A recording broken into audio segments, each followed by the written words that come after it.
what it was, and what it shall be. We're back again. Today's video is called Spiritwar Bootcamp number 80, and this is called Crafty Plasma Utilization, or the CPU. How's everyone doing? So, a couple of quick announcements. I wanted to say thank you to my most recent monthly supporter, Mr. Nazarene Astro. I'm going to tag him in this post. Thank you for your support, and this video is dedicated to you. So crafty plasma utilization, what is that? Okay, so now I'm trying to start a new trend with these videos, which is something that I've always intended to do, but haven't really followed through on the best, which is to introduce something very practical that you can put into immediate use in the spirit war for your own benefit. And so that's what we're doing here with crafty plasma utilization. So you can see the title CPU is related to computer central processing unit, which is a way for me to allude to the fact that really this reality that we're existing in is informational. It's information based. That's the more fundamental layer beyond the material, even beyond the mental, is the informational plane. And in Kabbalah, for instance, this is called the realm of Bria, or the Olam Hebria, which means the world of let me see, I think it's called the world of emanations, if I'm not mistaken. There's 4 worlds. The highest realm is this realm of absolute, right, which is where the world of forms exist. And then I'm told by others that the second realm is this baryonic realm, or the realm of Bria, which is this emanation realm, which is where things go from the informational plane into this plane, where I kind of call it the prop room, right? It's where, now that you've got your blueprint in the purely informational realm, now you're moving into this realm where all the ingredients are being assembled before being fully manifested into form. So you could think of it kind of like a construction site where all the structural members, all the 2x4s and all the bolts and braces and struts and whatever they need to build this thing is all assembled, but it's not put together yet, right? So some have called this the baryonic realm, and a lot of people have alluded to this as highly connected towards what we're now calling, information technology, data storage, and stuff like that, right? To where and a lot of these practitioners in the 70s, 80s, early 90s, before internet went consumer, right? Before the mass tards on the street had smartphones and YouTube accounts and stuff like that, right? Where only nerds trading trading still images of pornography was the basis of the whole internet, right? Way back in the day on the BBS, which I was actually doing the BBSs in high school in the 90s, right? Through friends and stuff. They showed me all this stuff, right? How to get on these message boards in the text-based internet era, long gone, right? So this is giving us like kind of a template to understand what this information space is, right? And how it works. So now, crafty plasma. So what we're doing is, so plasma is the most subtle aspect of matter, right? From our perspective, it would be considered relatively massless, right? And think of it like a cloud, right? That's interesting that they call it cloud storage now. But so a cloud is a combination of vapor, like water vapor generally, but there could be other things, especially now that we have aerosolized nanoparticle injections openly described in these various government texts and stuff like that, right? So they're putting metallic nanoparticles for the very purpose of what I'm talking about. This is the dark sorcerer's form of crafty plasma utilization. So they inject what's these called condensation nuclei into the air, so at the higher atmospheric levels, so that they can use microwave technology and various radio frequencies and different shit like that to basically control weather, but also on a more subtle plane, right? Since humans are also information based, right? Since our brains and everything is frequency based technology, like they can use that to manipulate human consciousness. And if you want to see some concrete proof that they're already thinking along these lines long ago, decades ago, right? Isaac Bonowitz, if I'm not mistaken, there was a guy, I think at the time he was the only person ever to receive a accredited degree from University, California, Berkeley, in magic, right? And his PhD thesis was for what he called, I believe, a psychotronic weapon or something along those lines, which is basically HARP before HARP even existed, right? So somebody who's getting his PhD in so-called magic from UC Berkeley is putting out a conceptual framework for the HARP array before it was even public, right? So that tells you something about what's really going on. And of course, we know the UC system is, has the monopoly on nuclear weapons, nuclear technology contracts with the U.S. military through the Lawrence Livermore labs and stuff like that. So these are the type of people that we're already dealing in the realms of spirit war long before most of us were even conceptualizing anything along these lines. But anyway, the point is to say that through crafty plasma utilization, these guys were seeking to control the human noosphere, right? The sphere of human consciousness through the use of technology, right? And this is dealing back in the late 70s and 80s.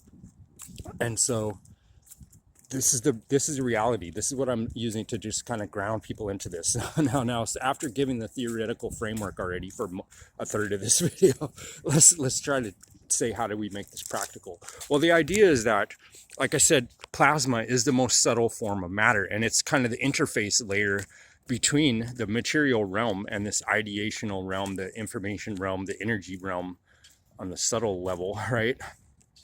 And it's something like I've referred to many times. Our consciousness, right? Our ideas, our thoughts, our senses and perceptions, our brain power, and our everything like that is a plasma, right? It's run through plasma, through our nervous system, through these subtle, what's called electrical microcurrents, right? We're talking in the range of the milliamperes, right? And this is why I'm constantly trying to hammer home the idea to people that the smartphones and everything, this is not benevolent. These microwaves are directly interfacing with our spirit body and our astral body, with our brains and everything like that. And this is long known. That's the purpose why all this stuff was rolled out, is to create like a quantum superposition of human consciousness that can be remotely manipulated through a technology that the masses don't even comprehend, right?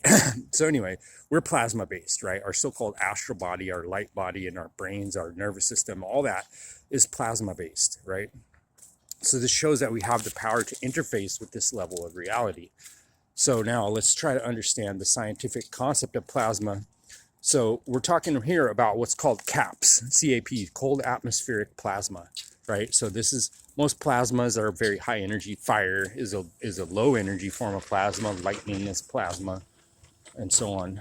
If you had a stream of electrons, for instance, or one of these, I forget what they're called, there's electron crystals, right? So electrons will naturally form this type of crystalline lattice, right? If they're in a pure form of just pure electrons, right? They're very crystalline in nature, and this is true of plasmas. They self-organize into these highly ordered plasma crystals, right? If you could imagine such a thing. All a crystal is, it's a highly ordered solid, right? Which has this very regular, lattice structure. So like a grid, if you could imagine.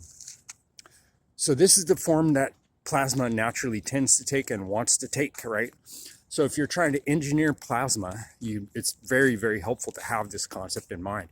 And so if you want to create change in the material world and you want to manifest something into being, this plasma is a very convenient and functional way to do so. And I don't want to give away the secret shit that I've been initiated into, but let's just say various occult orders and various religious groups know about this and do this actively, right? And without spilling the beans, just staying with stuff that's public, like we're talking about, lucid dreaming, right? And so on like that, a dream yoga, so-called, and the various 6 yogas or 10 yogas. These are all relating to what I'm talking about. Astral projection, astral time travel, stuff like that. So, like I said, our existence as humans is in these layers, right? And we think of our physical body primarily. Then we give some thought to like our emotions and shit like that. And then potentially, if you're a science nerd, you have an idea that there's an electrostatic function behind all of those things. then you start to understand what this astral body or the light body is, right? Like fucking Obi-Wan Kenobi and Luke Skywalker projecting their rainbow body in the Star Wars series. Like, this is what it is. And people know this, people talk about this, people have highly systematized this practice for thousands of fucking years. Even a bunch of dumbass Freemasonic cucklords like the Masons were talking all around about this in the 1900s, late 1800s already.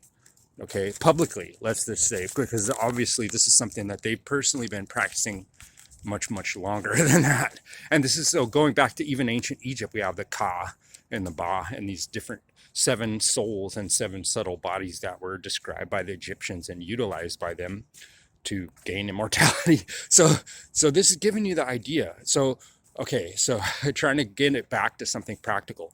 So we have this thing called sigil magic that a lot of people know about. We have yantras in the Tibetan tradition and then the Hindu Tantra. Yantra is like a geometrical diagram, right? Often carved on a conductive metallic surface like copper and silver and gold, for instance, the 3 most conductive natural elements, right? So why would they use that? Well, they've well understood what I'm talking about, conscious plasma engineering, crafty plasma utilization, right? So this gets into the idea of geometric structure and the idea that this geometric structure is there to serve as a template and to serve as a waveguide, if you will, for these subtle electrical phenomena, right, as the basis of plasma crystallization. So now if we think about plasma and electrostatics, right, we know that frequency is highly related. And so a good visual that you can get is if you've ever seen these videos where they show these standing waves of high intensity sound and they could levitate material objects like droplets of water or little pellets can be levitated physically in these standing waves of sound, right? So they'll just place it in between these wave nodes of this standing wave of sound that's going between these speakers, right? And these physical objects will levitate.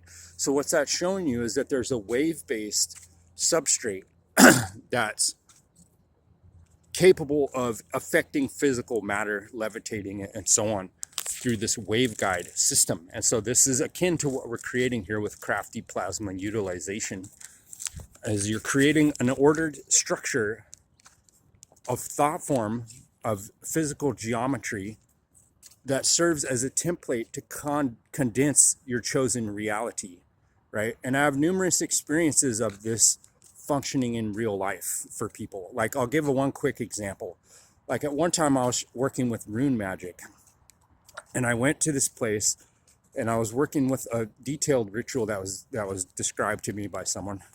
And I graved these 2 runes in the ground, right? And I was like focusing my consciousness and trying to condense this crafty plasma into being right on the spot. And so I put my intention into it and I crafted this and I put the runes on the ground. And then I went about my normal business and I came back to that spot later that same day, okay? And I saw a guy wearing a yellow hoodie with the exact 2 runes that I had carved into the ground was standing right on that spot. And I was like, holy crap. Because first of all, I've never seen anybody wearing rune clothes, first of all, but more specifically with those exact 2 runes that I had carved on that exact spot. Okay. So that's not a coincidence. And that's just one super mundane example, but I have a ton of examples like that to show that this really works. It's a real thing. It has pragmatic value. And I'm trying to describe the basic scientific principles that underlie this, specifically resonance, geometry, plasma dynamics, and so on, that serve as the basis for us to physically shape the reality that's around us. And this is the fundamental aspect of the spirit world. This is just an introductory thing. I'm starting to introduce a new series of videos that are going to be private, listed on my YouTube, that can only be accessed with the links I provide. And I'm in the beginning just giving this to my subscribers. And so for those of you who have supported me in the past, give me some suggestions of what you want to see. I really prefer to do something practical that you can use in your life that helps you have physical gains and benefits that are coming to you in our reality here that we share. And so this is the Spirit War. We're getting into a new phase of operations, and I hope you guys will participate with it. Thanks for watching.